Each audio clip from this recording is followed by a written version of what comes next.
ಬಿಡದಿ ಭೂ ಕದನದಲ್ಲಿ ರಣ ರಾಜಕೀಯ ಮುಂದುವರಿತಾ ಇದೆ.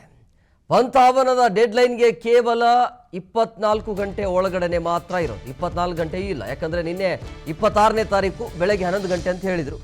ಬೆಳಗಾದ್ರೆ ಸಾಕು ಆಗ್ಬಿಡುತ್ತೆ. ಸೊ ಹಂಗಾಗಿ 24 ಗಂಟೆಯೂ ಕೂಡ ಉಳಿದಿಲ್ಲ. ಈಗ ಪಂಥಾವನದ ಡೆಡ್ಲೈನ್ಗೆ ಕೇವಲ 24 ಗಂಟೆ ಒಳಗಡೆ ಮಾತ್ರ ಇರೋದು, ಒಂದು 18-19 ಗಂಟೆ ಮಾತ್ರ. ಡಿಕೆಶಿ ಮತ್ತು ಎಚ್ಡಿಕೆ ನಡುವೆ ಪತ್ರ ಸಮರ ಮುಂದುವರಿತಾ ಇದೆ.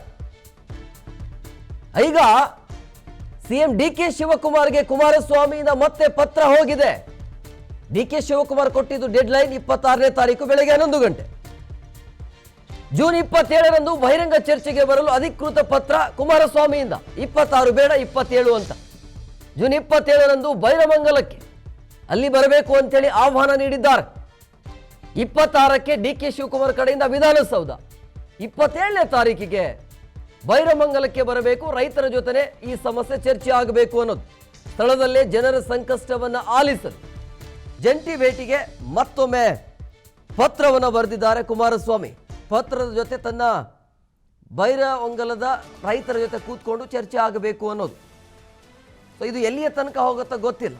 ಇದು ರೈತರ ಪರವಾಗಿನೇ ಹೋರಾಟ ನಡೀತಾ ಇದೆಯಾ ಅಥವಾ ಇಬ್ಬರ ಪ್ರತಿಷ್ಠೆಗಾಗಿ ನಡೀತಾ ಇರುವಂಥ ಒಂಥರ ಜಿದ್ದ ಅನ್ನುವಂಥ ಪ್ರಶ್ನೆ ಇದೆ.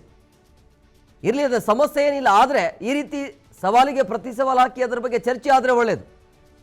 ಸುಮ್ಮನೆ ಈ ರೀತಿಯಾಗಿ ಕಿತ್ತಾಡ್ಕೊಂಡ್ರೆ ಪತ್ರದ ಮುಖಾಂತರ 26 ನಾಳೆಗೆ ಬರುತ್ತೆ. ಡಿ ಕೆ ಶಿವಕುಮಾರ್ ಅವರ ಡೆಡ್ಲೈನ್ ನಾಳೆಗೆ ಮುಕ್ತಾಯ ಆಯಿತು. ನಾಳೆ ಕುಮಾರಸ್ವಾಮಿ ಅವರು ವಿಧಾನಸೌಧಕ್ಕೆ ಹೋಗೋಕ್ಕೆ ರೆಡಿ ಇಲ್ಲ. 26 ಬೇಡ 27ಕ್ಕೆ ಬನ್ನಿ, ರೈತರ ಸಮ್ಮುಖದಲ್ಲೇ ಮಾತನಾಡೋಣ ಅಂತ ಹೇಳಿ ಮತ್ತೊಮ್ಮೆ ಇವರ ಕಡೆಯಿಂದ ಈಗ ಪತ್ರ ಹೋಗಿದೆ.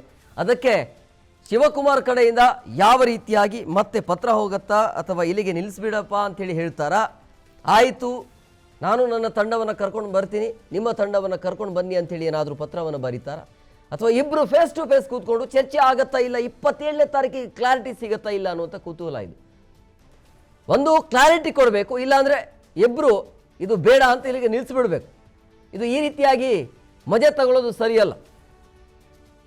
ಇವರು ಅವರಿಗೆ ಪತ್ರ ಬರೆಯೋದು, ಅವರು ಇವರಿಗೆ ಪತ್ರ ಬರೆಯೋದು, ಇದೇ ಆಗ್ತಾ ಇದೆ. ಹಾಲಿ ಮತ್ತೆ ಮಾಜಿ ಸಿಎಂಗಳ ನಡುವೆ ನಡೀತಾ ಇರುವಂಥ ಒಂದು ಭೂಕದನ.